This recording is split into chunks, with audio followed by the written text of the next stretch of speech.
우리 기독교의 핵심은 사랑과 용서의 하나님이 우리 하나님이시라는 겁니다. 우리 하나님은 용서하신 하나님, 우리를 사랑하시는 하나님이십니다. 분명히 오셔서 내가 곧 길이요 진리요 생명이라 하나의 길, 하나의 진리, 하나의 생명만을 말씀하셨어요. 코란이라고 그러나요? 그 이슬람 뭐라고 하죠?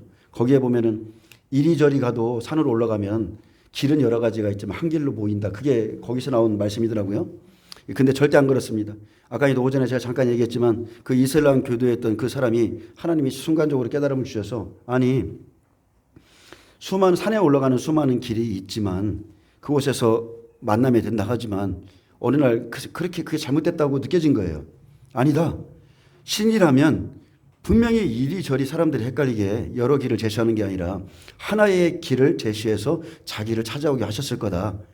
그분이 바로 우리 예수님이시죠. 그렇기 때문에 그 이슬람 교도에게 찾아오셔서 첫 마디가 내가 곧 길이요 진리요 생명이라 이렇게 자신을 계시한 겁니다. 계시록 8장 7제 이내 보면 이제 성전을 측량합니다. 그러니까 이스라엘 백성들의 기도를 받으시면 우리의 음성 번개 지진이 나는데 그것은 그 지진은 에스겔 38구장에 전쟁이 일어날 것을 의미하고요. 그러면은 그때에 계시록 11장의 두 증인이 함께 이제 복음을 증거하면서 실제적인 사역이 시작되는데 그 사역 안에서 어떤 일이 일어나고 믿는 자들은 언제까지 견뎌야 되며 그리고 믿는 자들도 모두가 동일한 게 아니라 분명히 100배, 60배, 30배의 결실을 맺고 믿음이 다 틀립니다. 그래서 예수님께서도 첫 번째는 부활하는 자들이 먼저 일어날 거라고 그랬고 그 다음에 휴거자가 있다고 했고 그 다음에는 예비처로 가는 사건이 있을 것이라고 그랬고 그 다음에는 남은 자손이 짐승의 표와 우상에게 경배하는 것을 거부함으로 목배임을 당해서 하나님 나라에 들어올 거라고 이렇게 딱 갈라놓으셨어요. 이것을 믿으시길 바랍니다. 둘이 뭉실하게 그냥 한날에 죽고 한날에 휴거되고 절대 이런 게 아닙니다. 반드시 장자들의 천국에는 장자들의 모임이 있어요. 순교자들의 또 놀라운 영광이 있습니다. 빛과 빛이 틀리다고 그랬습니다. 자, 성도들의 성전을 측량하는 날 하나님의 심판과 구원이 시작됩니다. 어디서부터요? 교회에서부터. 내 이름으로 일컬음을 받는 내 집에서부터 시작한다 했습니다. 자, 본문 들어가겠습니다. 예수님께서 7째 인을 떼시고 이스라엘 백성들의 기도를 받으신 후엔 천사가 향로를 가지고 제단에 불을 담아 땅에 쏟으면 하나님의 임재의 상징인 우레의 음성 번개와 지진이 납니다. 이것은 재난의 시작을 알리는 것인데 그때에 계시록 11장 두 증인의 실제적인 사역이 시작되면서 함께 거짓 선지자들도 움직입니다. 이날은 모든 사람의 믿음과 모든 사람들의 심령 성전, 모든 사람의 마음의 집, 이 집을 측량하는 날입니다.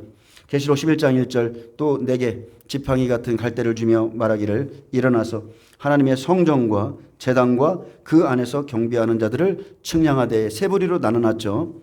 자, 하나님의 성전, 이곳에 누가 있어요? 레위 지파가 있고 제단에는 제사장들이 있고 또 그 안에서 경배하는 자들을 측량하라 했습니다. 두 증인이 1260일 예언하는 권세를 받고 전 3년 반 동안 생명 있는 자부터 측량합니다.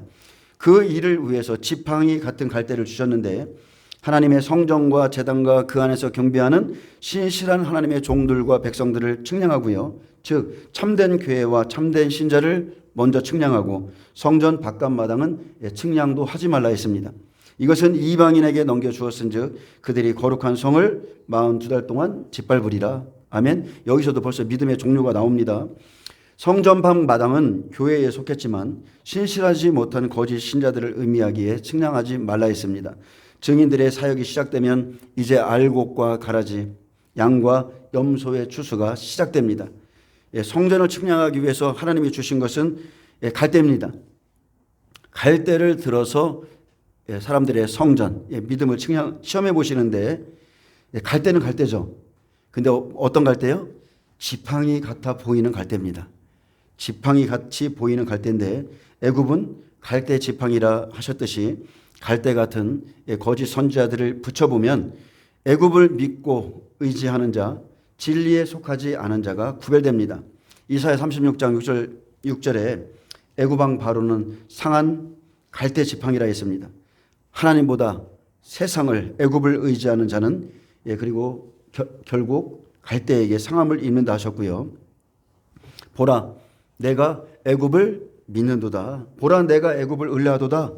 그것은 상한 갈대 지팡이와 일반이라 사람이 그것을 의지하면 손에 찔리리니 애굽 왕 바로는 그를 믿는 모든 자에게 이와 같으니라. 자, 이 말씀이 어떻게 나왔냐면 아수르 왕이 랍사게를 들어서 예루살렘을 위협했습니다. 그는 유창한 히브리어를 하는 배교한 유대인으로 알려진 자입니다. 근데 랍사게는 이스라엘 백성들에게 찾아와서 유다 방언으로 말했어요. 너희는 히스기야에게 미혹되지 말라. 그가 능히 너희를 건지지 못하며 히스기야가 너희에게 여호와를 신뢰하게 하려는 것도 믿지 말라. 그것을 따르지 말라. 랍사게가 히스기야의 말을 듣지 말라며 미혹했습니다. 그래서 환난의 때에 이렇게 고난 가운데서 진리를 분별하지 못하고 거짓 선지자들을 믿는 것은 상한 갈대 지팡이를 의지하는 것과 같습니다. 또 열왕기하 18장 21절에 보면 이제 내가 너를 위하여 저 상한 갈대 지팡이 애굽을 의지하도다. 사람이 그것을 의지하면 그의 손에 찔려 들어갈지라. 애굽 왕 바로는 그에게 의뢰하는 모든 자에게 이와 같으니라. 자, 어렵다고 해서 사람이 애굽을 믿고 의지하면 의지한 만큼 손에 찔립니다. 자, 하나님이 아닌 것을 의지하면 손에 찔리게 돼 있어요. 애굽은 유다의 진정한 의지처가 되지 못하고 애굽 왕 바로나 가이사를 믿는 모든 자는 이와 같습니다. 랍사게가 그냥 나타난 게 아니에요. 곤란한 중에 있는 그 백성들에게 나타나서 여호와를 신뢰하지 못하게 하고 하나님의 말씀을 따르지 못하게 하듯이 우리도 똑같죠. 우리도 어려울 때 하나님을 찾는 것이 아니라 육신의 사람을 만나서 사귀고 그들의 위로를 받고 또 그들과 함께 마르다 보면 어느새 나도 육신의 사람이 돼가고 하나님의 말씀을 의지하기보다 애굽의 말을 더 이상하게 신뢰하게 됩니다. 결국 사람을 의지하고 사람의 말을 더 신뢰한 만큼 마지막은 상처와 고통을 받게 됩니다. 그러나 반대로 영적인 사람을 만나면 어떻게 됩니까? 하나님을 깊이 신뢰합니다. 믿음도 깊어집니다. 여러분 이런 영적 교제가 충만해지시기 풍성해지시길 축복합니다. 우리가 성경을 많이 아는 사람보다 하나님을 신뢰하는 사람, 어떤 환경 속에서도 하나님을 쫓고 또 하나님의 말씀에 순종하는 사람을 만나는 것이 가장 큰 복 중의 복입니다. 말씀을 가지고 이러쿵저러쿵 하는 것보다 그가 하나님께 순종하는 사람이냐 아니냐 그게 제일 중요합니다. 하나님은 지팡이 같은 갈대를 가지고 누구를 측량하며 어떤 자들부터 측량하시는가. 첫째 하나님의 성전이죠. 레위 지파, 그 다음에 제사장이죠. 그 안에서 경배하는 자들 성도들을 측량합니다. 하나님은 먼저 직분자들부터 측량합니다. 고린도전서 9장 13절에 성전 맡은 자들이죠. 성전의 일을 하는 이들은 성전에서 나는 것을 먹으며 제단에서 섬기는 이들은 제단과 함께 나누는 것을 너희가 알지 못하느냐. 이와 같이 주께서도 복음 전하는 자들이 복음으로 말미암아 살리라 명하셨느니라. 여기에는 연보에 대한 말씀도 들어있지만 하나님의 전에서 섬김을 다루는 것이 틀린 것을 지금 말하고 있습니다. 심판이 시작되면 성전에서 일하는 자, 제단에서 일하는 자, 복음 전하는 자, 직분자들부터 측량합니다. 그러므로 복음을 전하는 자는 자신이 먼저 복음으로 살아야 됩니다. 말씀을 전하는 자가 가장 먼저 측량되기 때문에 사역자는 반드시 먼저 여러분 복음으로 사셔야 돼요. 이 일하는 게 중요한 게 아니고 복음의 말씀을 따라서 사시길 축복합니다. 고린도전서 9장 16절 내가 복음을 전할지라도 자랑할 것이 없으면 내가 부득불할림이라. 만일 복음을 전하지 않으면 내게 화가 있을 것이로다. 내가 내 자의로 이것을 행하면 상을 얻으려니와 내가 자의로 아니한다 할지라도 나는 사명을 받았노라. 아멘. 자, 여러분 사람은요 그리스도인들은 사명을 따라 사는 존재입니다. 바울은 사명을 따라 살았기 때문에 그는 나를 본받으라 이렇게 당당히 말할 수 있었고, 내가 내 몸을 쳐 복종하게 함은 내가 남에게 전파한 후에 자신이 도리어 버림을 당할까 두려움이라 말했습니다. 사도 바울은 복음을 받은 후에 하나님의 심판의 날을 두려워했고 오직 하나님의 은혜와 또 그리스도에게서 받은 사명 안에서 모든 선교 사역을 기쁘게 감당했습니다. 또 베드로사도 어떻습니까? 그도 심판의 날에 대해서 말했어요. 이 사도들의 공통점은 항상 심판의 날을 바라보고 살았다는 겁니다. 하나님의 집에서 심판을 시작할 때가 되었나니 만일 우리에게 먼저 하면 하나님의 복음을 순종하지 아니한 자들의 그 마지막은 어떠하며 또 의인이 겨우 구원을 받으면 경건하지 아니한 자와 죄인은 어디에 서리요. 그러므로 하나님의 뜻대로 고난을 받는 자들은 또한 선을 행하는 가운데에 그 영혼을 미쁘신 창조주께 의탁할지어다. 아멘. 바울도 베드로 사도도 심판날을 바라보며 늘 경건하게 살았습니다. 마태복음 13장에 예수님께서 천국에 대해 세 가지 비유로 말씀했는데 천국은 마치 밭에 감추인 보화와 같으니 사람이 이를 발견한 후 숨겨두고 기뻐하며 돌아가서 자기의 소유를 다 팔아 그 밭을 사느니라. 또 천국은 마치 좋은 진주를 구하는 장사와 같으니 극히 값진 진주 하나를 발견함에 가서 자기의 소유를 다 팔아 그 진주를 사느니라. 여러분, 여기까지가 이것이 은혜시대 때 예수님을 만난 사람들의 삶입니다. 사람이 천국을 발견했다면, 감추인 보화를 발견하고 값진 진주 하나를 발견했다면 분명히 그 사람의 인생의 목적과 목표는 바뀌게 돼 있습니다. 그럼 어떻게 해요? 삶의 우선순위 바뀌죠. 천국과 지옥을 아는 자가 똑같이 살 수 있다고요? 절대 이전과 같이 못 삽니다. 자기의 소유를 다 팔아서 그 밭을 사고 그 진주를 사는 것입니다. 그렇게 은혜시대 끝자락까지 그 일을 하는 거예요. 은혜시대 끝자락까지 금을 던지고 모으고 물 주고 양육하고 이렇게 하다가 이제 종말이 시작되면 바로 다음 절이죠. 그 물에 가득하며 물가로 끌어내고 앉아서 좋은 것은 그릇에 담고 못된 것은 내버리느니라. 그래서 그 물에 가득한 물고기도 똑같은 물고기가 아니에요. 물고기도 다 종류죠. 비늘이 있는 것이 있고 없는 것이 있고 물고기들 때로 종류대로 다닙니다.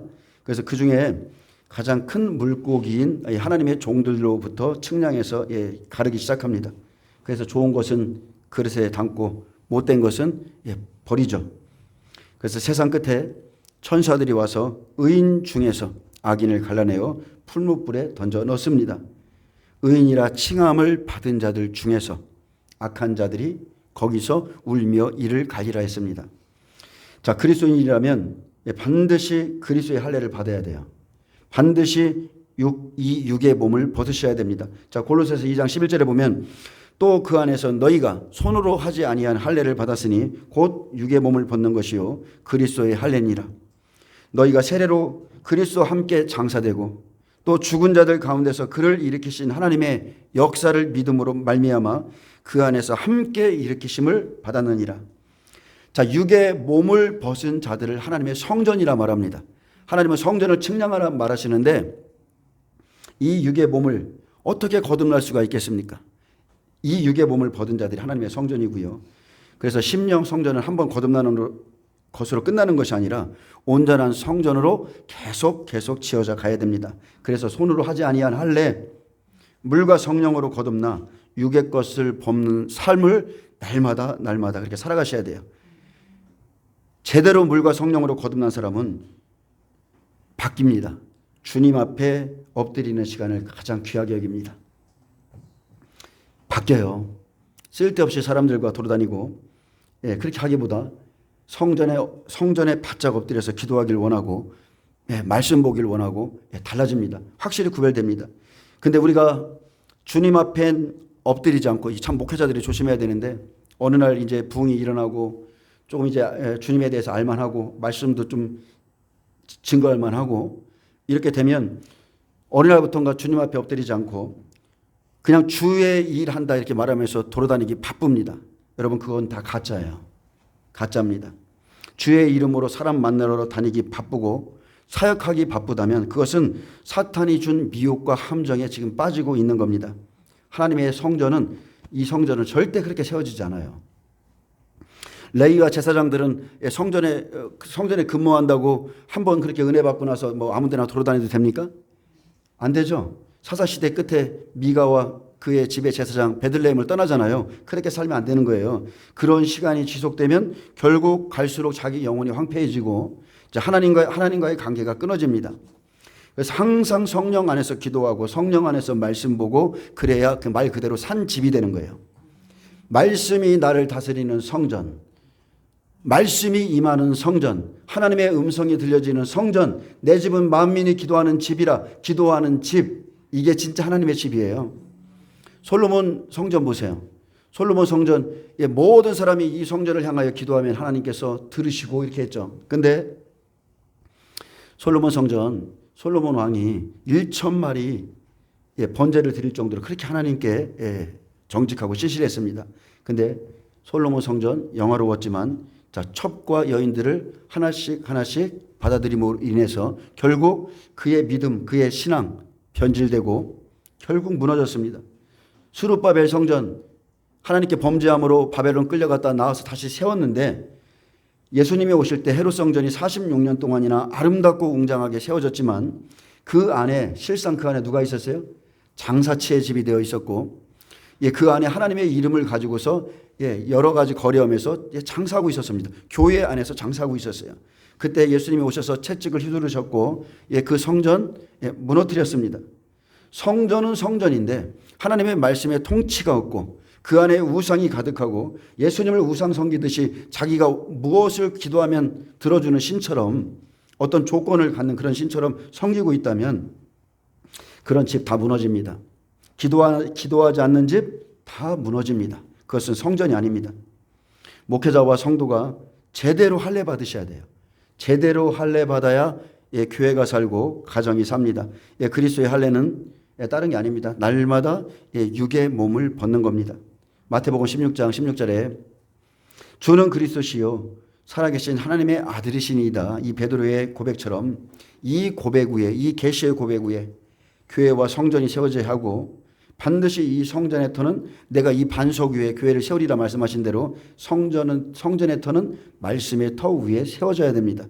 그래서 물과 성령으로 거듭난 자들이 참된 교회의 구성원이 될 때에 하나님의 그 측량하심에 들어갑니다. 아멘. 성전, 제단 그 안에서 경배하는 자들 거기 그 측량 안에 들어가는 거예요. 에베소서 2장 20절 사도 바울은 우리의 심령이 성전이라 했습니다. 너희는 사도들과 선지자들의 터 위에 세우심을 입은 자라. 계시록의 마지막에도 뭐라고 그래요? 계시록 22장인가요? 거기 보면은 선지자들의 영의 하나님이 이렇게 말하죠. 선지자들의 영의 하나님이 그렇게 말합니다. 너희는 사도들과 선지자들의 터 위에 세움을 입은 자라. 자, 말씀의 터, 그 반석 위에 그 하나님의 영의 세움을 입은 자라. 그리스도 예수께서 친히 모퉁이들이 되셨느니라. 그의 안에서입니다. 그냥 그렇게 끝나는 게 아니라 그의 안에서 건물마다 서로 연결하여 주 안에서 성전이 되어가고 너희도 성령 안에서 하나님이 거하실 처소가 되기 위하여 그리스도 예수 안에서 함께 지어져 가느니라. 예수님의 피로 세워진 교회와 성전된 각 사람의 심령은 하나님의 마음이 머물러 계시는 곳이기 때문에 하나님은 모든 사람의 믿음을 측량하십니다. 우리의 심령을 측량하시되 성전 바깥마당을 측량하지 말고 그냥 두라. 이것은 이방인에게 주었은즉 그들이 거룩한 성을 42달 동안 짓밟으리라. 내가 나의 두 증인에게 권세를 주리니 그들이 굵은 베옷을 입고 회개의 옷을 입고 1260일을 예언하리라. 이제 두 증인의 사역의 시작입니다. 이때 흰말과 붉은 말 함께 움직이죠. 거짓 선지자들도 가라지들을 모으기 위해서 말씀을 열심히 증거합니다. 두 증인이 나가서 측량하는데 무엇을 기준으로 삼았는가? 그것은 예수님의 말씀입니다. 전삼년반 추수는 믿음이 있는 자, 생명 있는 자들부터 시작하고 환란이 시작되면 믿는 자들부터 시작하되 성전 안에 있는 자들부터 시작합니다. 나머지 뜰신앙이나 하나님 보시기에 종교인들은 그냥 이방인에게 밟히도록 대접재앙으로 넘겨질 자들입니다. 요한복음 8장에 보면 예수께서 자기를 믿은 유대인들과 이렇게 말해요. 자, 예수를 믿죠? 예수님을 믿고 있어요. 그런데 잘못 믿고 있는 겁니다. 예수께서 자기를 믿은 유대인들과 자기들이 아브라함의 자손이라 스스로 말하는 자들 앞에서 말씀했습니다. 나도 너희가 아브라함의 자손인 줄 아노라. 이 시대로 말하면 나도 너희가 그리스도인 줄을 아노라. 그러나 내 말이 너희 안에 있을 곳이 없으므로 나를 죽이려 하는도다. 너희가 아브라함의 자손이면 아브라함이 행한 일들을 할 것이거늘 지금 하나님께 들은 진리를 너희에게 말한 사람이 나를 죽이려 하는도다. 아브라함은 이렇게 하지 아니하였느니라. 너희는 너희 아비가 행한 일들을 하는도다. 어찌하여 내 말을 깨닫지 못하느냐. 이는 내 말을 들을 줄 알지 못함이로다. 그리고 또 말씀했습니다. 너희는 너희 아비 마귀에게서 났으니 너희 아비의 욕심대로 행하고자 하느니라. 그는 처음부터 살인한 자요 진리가 그 속에 없으므로 진리에 서지 못하고 거짓을 말할 때마다 제 것으로 말하나니 이는 그가 거짓말쟁이요 거짓의 아비가 되었음이라. 하나님께 속한 자는 하나님의 말씀을 듣나니 너희가 듣지 아니함은 하나님께 속하지 아니하였음이로다. 아멘. 이 성전을 측량하십니다. 예수님은 자기를 믿은 유대인들의 심령을 측량하셨고 분명히 말씀하셨지만 하나님께 속한 자는 하나님의 말씀을 듣는 자라 했습니다. 그러나 진리가 없어 진리에 서지 못하고 하나님의 말씀을 듣지 아니하는 사람들을 책망하셨는데 그들 스스로 우리의 아버지는 하나님이시야. 우리는 하나님의 자녀야. 우리는 아브라함의 자녀라. 그렇게 믿고 있을지라도 아무리 대단한 자부심을 갖고 있을지라도 거듭나지 않은 너희 아비는 마귀라 이렇게 했습니다. 하나님의 생명책에 기록되지 않은 자들은 하나님의 생명책에 기록된 자들의 특징은 하나님의 말씀을 듣습니다. 하나님의 말씀을 행합니다. 그 말씀을 지킵니다. 이게 하나님의 백성이에요. 예수님께 속한 자입니다. 예레미야 25장 보겠습니다. 예레미야는 분명하게 하나님의 집에서부터 재앙이 내린다 했습니다. 예레미야 25장 27절에 너는 그들에게 이르기를 만군의 여호와 이스라엘 하나님의 말씀에 너희는 내가 너희 가운데 보내는 칼 앞에서 마시며 취하여 토하고 엎드려져 다시는 일어나지 말아라 하셨느니라. 그들이 만일 내 손에서 잔을 받아 마시기를 거절하거든 너는 그들에게 이르기를 만군의 여호와께서 말씀하시기를 너희가 반드시 마셔야 하리라. 아멘. 하나님의 말씀은 1.1핵도 변치 않고 그대로 이루어집니다. 환난의 날은 옵니다. 너희가 반드시 마셔야 하리라. 내가 원튼 원하지 않든 믿지 않든 상관없어요. 너희가 반드시 마셔야 하리라. 보라, 내가 내 이름으로 일컬음을 받는 성에서부터 재앙 내리기를 시작하였은즉 너희가 어찌 능히 형벌을 면할 수 있으랴. 면하지 못하리니 이는 내가 칼을 불러 세상의 모든 주민을 칠 것임이라 하셨다 하라. 만군의 여호와의 말이니라. 내 이름으로 일컬음을 받는 성, 그곳에서 재앙 내리기를 시작하였은즉 믿는 자부터 시작입니다. 갈대 지팡이를 주어서 시작하시는데 성전을 측량하신 후 칼을 불어서 치시듯이 대적을 불러 세상의 모든 주민을 칠 것임이라 약속했습니다. 이것은 마지막 때 약속이에요. 그러므로 너는 그들에게 이 모든 말로 예언하여 이르기를 여호와께서 높은 데서 포효하시고 그의 거룩한 처소에서 소리를 내시며 그의 초장을 향하여 크게 부르시며 세상 모든 주민에 대하여 포도 받는 자같이 힘겹게 노래하시리라. 요란한 소리가 땅끝까지 이름은 여호와께서 문민족과 다투시고 모든 육체를 심판하시며 악인을 칼에 내어 주셨음이라. 여호와의 말씀이니라. 아멘. 여호와께서 무엇을 향하여 크게 소리를 지르세요? 초장이죠. 다른 번역본에는 양떼입니다. 양떼. 그의 초장, 우리를 향해서 크게 소리시고 열국과 다투신다고 그랬어요. 이것은 온 세상을 심판할 때고 여호와께서 모든 열국과 다투시며 모든 육체를 심판하시며 악인을 칼에 내어주는 날이 오는데 우리 시대입니다. 이제 전 3년 반에 우리가 지금 살펴보고 있는 것은 우리의 추수의 시간을 지금 계속 살펴보고 있는데 전 3년 반에 생명 없이 육신으로 사는 하나님의 백성을 심판합니다. 하나님의 성에서부터 하나님의 교회에서부터 재앙을 내리십니다.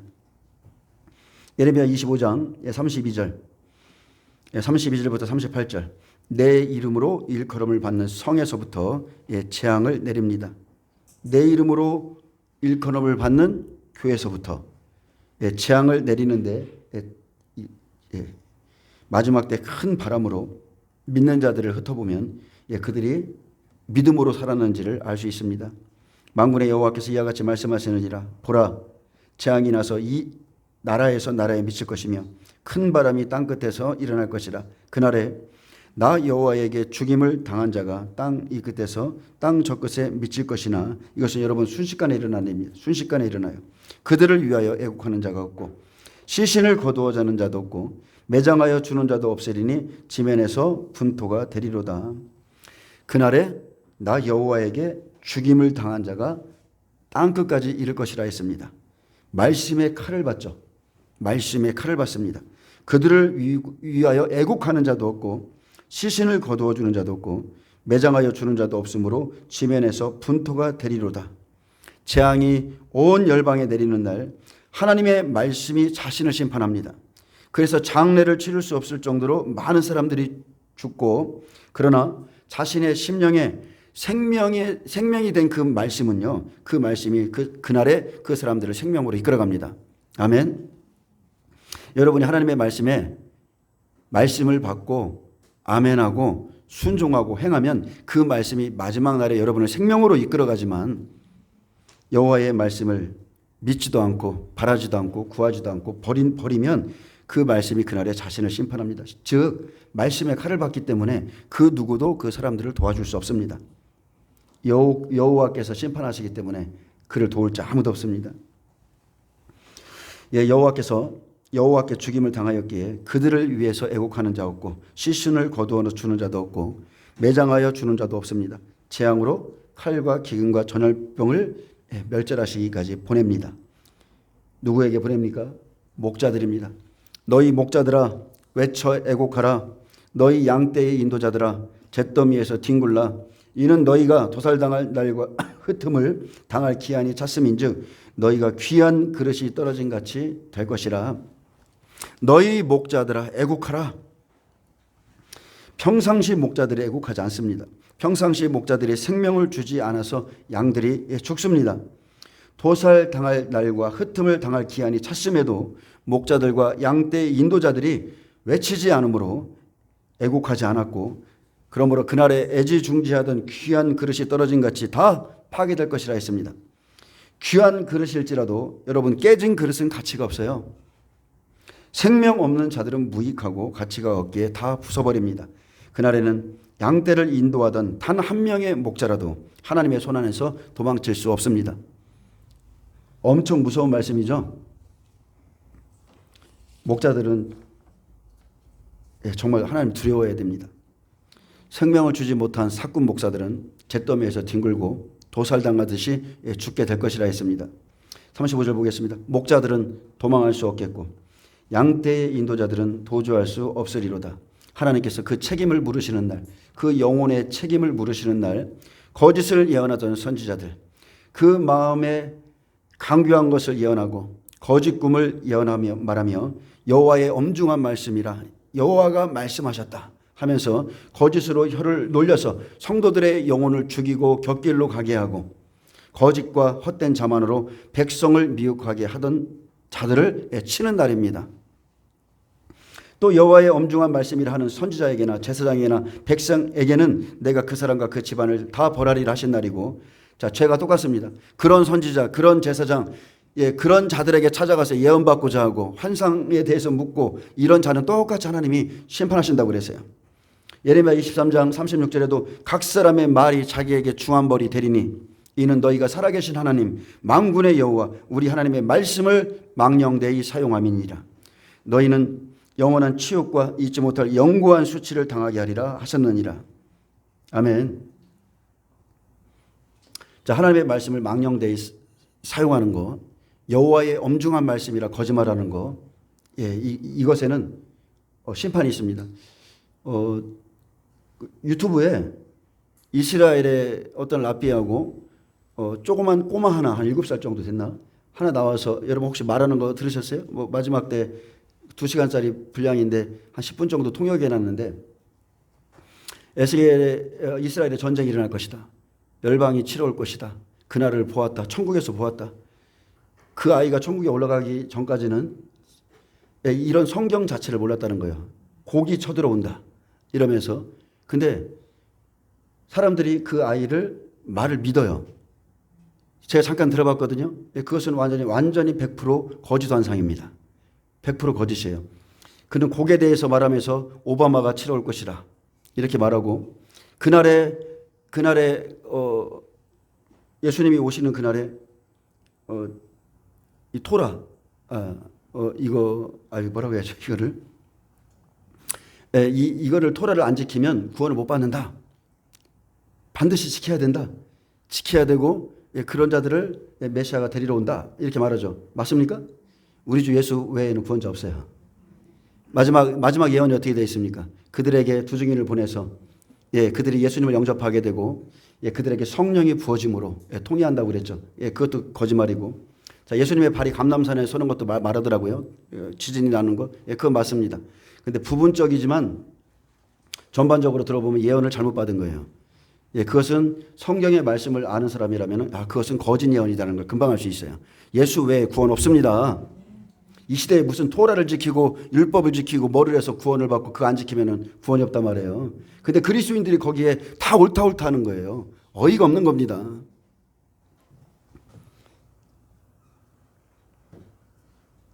목자들이 환난의 때를 모르고 성도들이 하나님의 말씀을 모르고 환난 전에 준비한 생명의 말씀이 없어서 환난 속에서 먹일 꼴도 없습니다. 분명한 것은 그날 목자들은 도망할 수 없겠고 했어요. 양떼의 인도자들은 하나님 앞에서 도주할 수 없으리라 했습니다. 이 목자들은 예레미야처럼 여호와의 거룩한 말씀 때문에 마음이 상하고 모든 뼈가 떨리고 취한 사람 같고 포도주에 잡힌 것 같이 하나님 앞에 떨어본 적이 없습니다.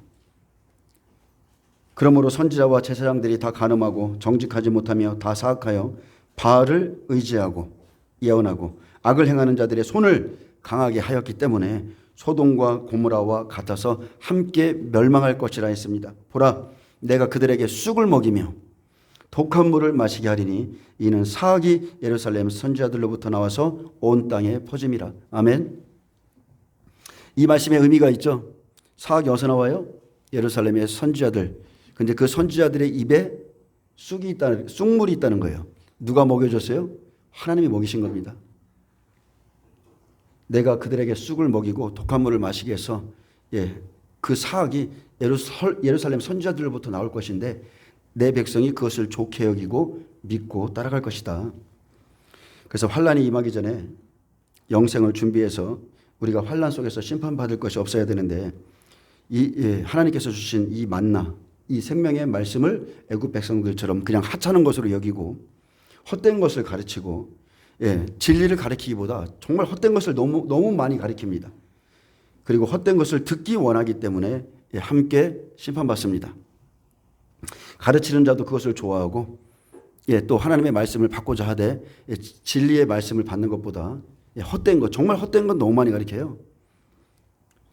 요한복음 6장 58절에 말했습니다. 이것은 하늘에서 내려온 떡이니 조상들이 먹고도 죽은 그것과 같지 아니하여 이 떡을 먹는 자는 영원히 살리라. 아멘. 여러분이 무엇을 드셔야 돼요? 이 떡을 먹으셔야 됩니다. 쑥물이 아니라 예수님께서 하신 말씀 그대로를 여러분 먹으셔야 돼요. 먹고 마시기를 축복합니다. 36절에 목자들의 부르짖는 소리와 양떼의 인도자들이 애곡하는 소리요. 여호와가 그들의 초장을 황폐하게 함이로다. 평화로운 목장들이 여호와의 진노하시는 열기 앞에서 적막하게 되리라. 자, 환난에 들어가기 전에 얼마나 평화로워 보이는 목장인지 모릅니다.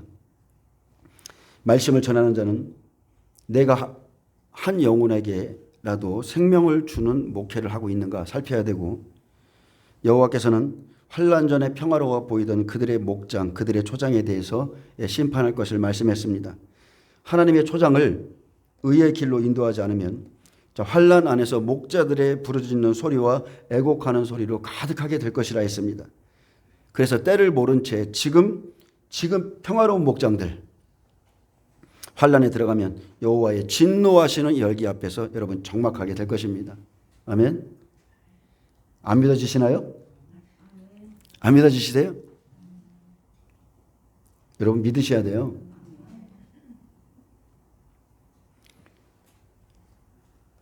그냥 모르겠습니다. 저는 오전에도 좀 마음이 말씀 전하기 전에 좀 아팠는데 먹고 사는 문제 때문에 육신의 일 때문에 주일날 교회를 빠져야 되고 또 믿음이 연약해서 못 나오고 이런 분들을 보면 지금은 솔직히 말해서 가슴이 오전에는 굉장히 항상 찢어져요. 항상 무너져요. 그냥 무너져 있습니다. 오전에는. 그래서 찬양하는 한 20분 정도는 제가 제 스스로 안에서 싸우고 있어요. 이렇게 생각이 자꾸 딴 데로 가려고 그래서 지금은 이렇게 하나님 앞에 예배 드리는 것이 아무것도 아닌 것 같고 나의 선택인 것 같고 이렇지만 아니라는 거예요. 하나님이 성전을 측량하시는 그날부터는 내 집에서 심판을 시작하시는 그날부터는 그 사람들은 가차 없어요. 가차 없습니다. 여호와의 진노하시는 그 열기 앞에 적막하게 되는 겁니다. 정말 하나님께서 마지막 시대에 막 이렇게 지옥의 문을 그냥 영안을 우리를 확 열어주셔가지고 한 진짜 30초라도 좀 보여주면 사람들이 진짜 우리가 이 예배드리고 하나님을 섬기는 것이 얼마나 행복한 것인지를 깨달을 텐데 그것을 잘 모르고 있습니다. 38절 보겠습니다. 그가 하나님이죠. 젊은 사자같이 그 굴에서 나오셨으니 그 호통치시는 분의 분노와 그의 극렬한 진노로 말미암아 그들의 땅이 폐허가 되리로다 하시니라. 자, 마지막 때에 이렇게 하나님의 호통 소리 믿는 자들 흩으십니다. 여호와께서 젊은 사자같이 그 굴에서 나오시는 날 그의 분노와 진노로 목장을 흩으실 때에 그들의 땅이 폐허가 됩니다. 거짓 목자, 거짓 인도자, 거짓 성주들의 심령이 완전히 황폐하게 됩니다. 평화로울 때는 알 수 없어요. 환란에 들어가서 양들을 흩어볼 때에 어려움이 올 때에 진짜 믿음 알 수 있습니다. 평화를 외치던 목장들이 사자같이 포효하시고 호통치시는 하나님 앞에서 완전히 두려워하며 떨며 폐허가 되는 날이 옵니다. 그날에 가서야 내가 어떠한 사람이었고 내가 어떤 성전이었으며 어떤 땅이었고 어떤 심령이었는지를 그날에 가면 압니다. 마태복음 13장에 47절에서 51절에 보면 사랑과 용서의 이 하나님께서 마지막 때는 의인 중에서 악인을 갈라낸 데 있어요. 하나님을 믿는다고 하지만 하나님을 진심으로 사랑하고 그분의 뜻을 따르기를 원하지 않는 악인이 있다는 겁니다. 단 한마디로 악인을 말하면 다른 게 아닙니다. 육신으로 사는 자가 악인이에요. 예수 그리스도가 십자가에서 못 박혀 죽으시고 자기의 영혼을 살리셨음에도 불구하고 여전히 육신으로 매달려 사는 자는 악인인 것입니다. 팥죽 한 그릇 때문에 장자의 명분을 파내서는 교회에 가득합니다. 그 사람보다 더한 사람 교회에 가득해요. 그 에서와 같이 구원의 은혜보다 육신을 위해 사는 자가 여러분 악인입니다. 계시록 2장에 에베소 교회 나오죠. 처음 사랑, 처음 행위를 다 잃어버렸어요. 그리고 그러면은 하나님이 촛대를 옮기시죠. 촛대를 옮기면 하나님의 영으로 인도함을 받지 못하고 육으로 사는 자들은 다 버려지는 겁니다. 마태복음 13장 47절에 또 천국은 마치 바다에 치고 각종 물고기를 모으는 그물과 같으니 했습니다. 이것은 비유의 말씀인데 자, 그물을 바다에 치는 것은 은혜 시대 때 교회가 하는 일입니다. 세상에 나가서 만나는 자마다 혼인잔치에 데려오듯이 그냥 우리가 고개를 숙이고 예수님 믿으세요. 예수님 믿으세요. 그렇게 데려오듯이 이제 그런 예수님에 대한 말씀을 주어서 각종 물고기를 그물에 모읍니다. 각종 물고기 안에 누가 있습니까? 종들도 있고 성도들도 있고 그물에 모아요. 그물은 교회입니다. 그래서 그물을 던지는 자들이 모으고 다시 또 그물을 깁는 자들이 또 그들을 양육해 주죠. 그물에 가득함에 물가로 끌어내고 앉아서 좋은 것은 그릇에 담고 못된 것은 내버리느니라. 이것도 비유의 말씀. 이것은 이제 환란 속에서 있을 건데 자, 마지막 때가 되면 물가로 그물을 끌어내듯이 더 이상은 양육하는 시간도 아닙니다. 더 이상 양육할 말씀이 없어요. 물이 없어서 물고기가 클 수 없듯이 더 이상 믿음은 자라지 않습니다. 은혜 시대 때 베드로에게 말씀했습니다. 나를 따라오너라. 내가 너를 사람 낚는 어부가 되게 하리라. 그래서 제자들은 길과 진리와 생명으로 사람들을 양육했습니다. 근데 그물을 이제 물가로 끌어내는 이 시간에 좋은 것은 그릇에 담고 못된 것은 내버립니다. 마지막 시대는 열매를 가를 뿐이에요. 더 이상 없습니다. 좋은 것은 그냥 천국의 그릇에 담고 못된 것은 내버리는데 이 일을 갈대들을 들어서 사용하시고 양과 염소, 알곡과 쭉정이는 그대로 심판합니다. 49절 세상 끝에도 이러하리라. 자, 여기는 비유가 아니에요. 여기는 비유가 아닙니다. 48절까지는 그물에 가득함에 물가로 끌어내고 앉아서 좋은 것은 그릇에 담고 못된 것은 내버리니라. 여기까지는 비유의 말씀이지만 49절은 비유가 아닙니다. 실제입니다. 세상 끝에 이러하리라. 천사들이 와서 의인 중에서 악인을 갈라내요 풀무불에 던져 넣으리니 거기서 울며 이를 갈리라. 이 모든 것을 깨달았느냐 하시니 대답하되 그러하오이다. 아멘. 여러분 깨달았습니까? 아멘. 천사들이 옵니다. 추수꾼 천사들이 와서 붉은 말을 들어서 의인 중에서 악인을 갈라낼 것인데 그날의 양떼의 인도자였지만 거짓 목자들, 거짓 선지자들, 그들을 따랐던 가라지들이 함께 풀무불에 던져 넣었습니다.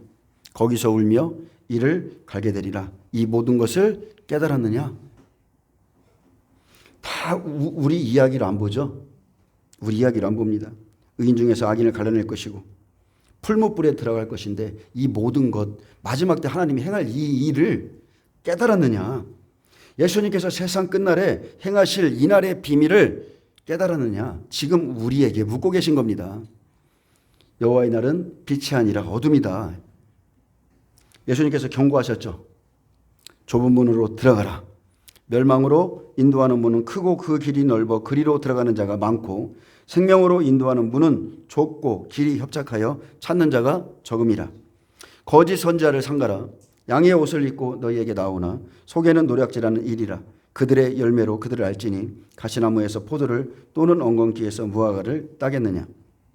여러분 거짓 선지자 몇 번 말했는데 거짓 선지자의 가장 큰 특징이 뭐라고요?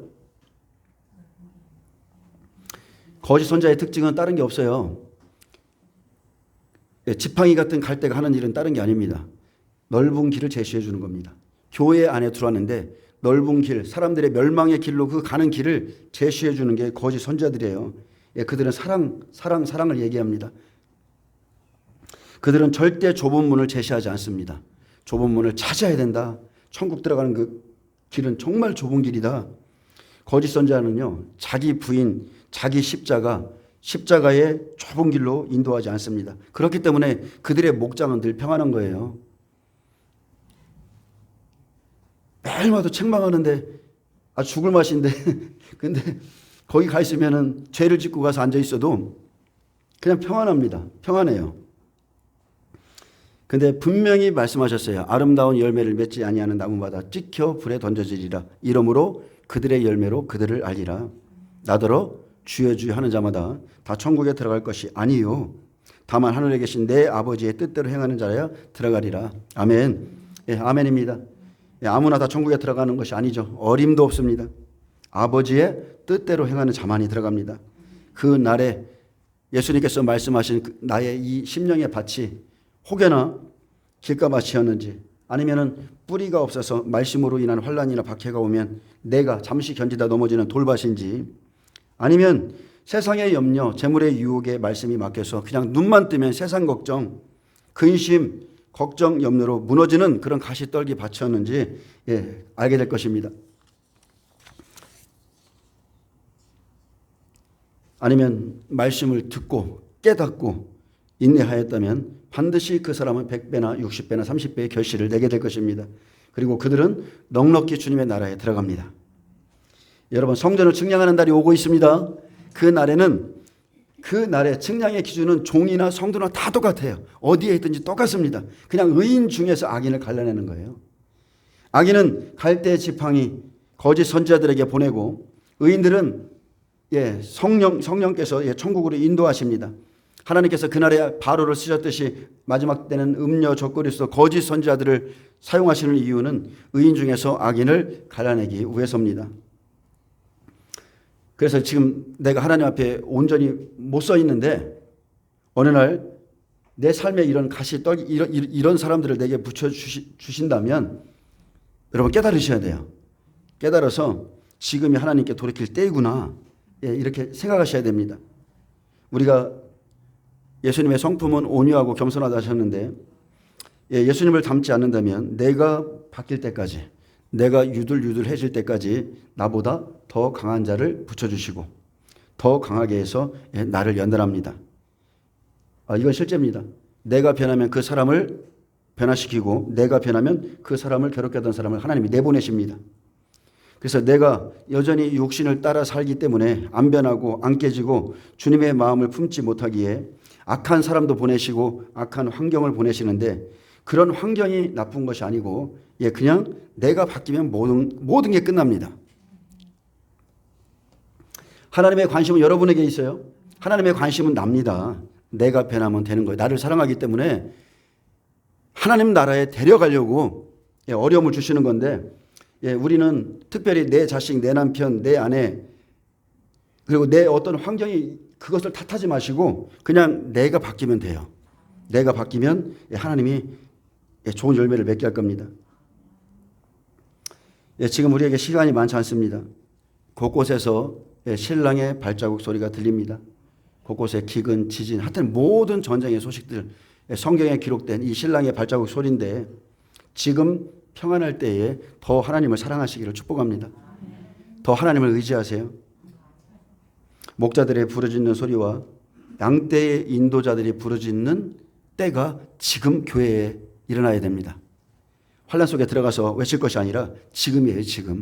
지금 교회마다 목자들이 부르짖고 양떼의 인도자들이 마지막 때가 오고 있다고 막 소리쳐야 될 때입니다.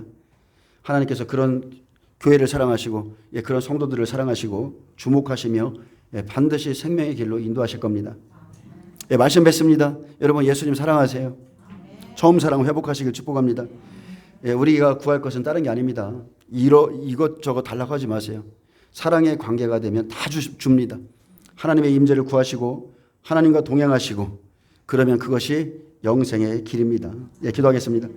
아버지 하나님 감사합니다. 하나님께서 우리의 심령, 성전된 하나님의 심령을 측량하실 때 하나님을 사랑하면